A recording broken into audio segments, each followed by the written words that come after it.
Salah satu pengamat ekonomi di Palembang, Yan Sulistyo, mengatakan jika melihat latar belakang masyarakat yang kaya di Sumsel ini berlatar belakang dari usaha pertanian dan pertambangan, dan pendidikannya pun masih sangat minim. Sehingga mereka kurang mengetahui tentang ilmu investasi yang berujung dengan penipuan.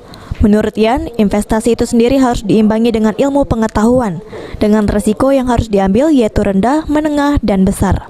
Yang benar-benar bercimpung dalam bidang pertanian, perkebunan, dan pertambangan. Jadi orang yang kaya-kaya mendadak gitu loh, yang punya modal seberapa gitu, kemudian mereka berhasil usahanya baik dalam bentuk pertanian, pertambangan, dan perkebunan gitu. Nah, tapi dari sisi keilmuan mereka minim gitu loh. Nah, inilah yang menjadi sasaran para pelaku-pelaku investasi bodong gitu loh. Dalam pengertian mereka tidak memiliki ilmu investasi, tetapi mereka punya modal. Nah, sebenarnya inilah yang kelompok-kelompok yang rentan untuk dibohongin atau ditipu oleh para sindikat investasi bodong.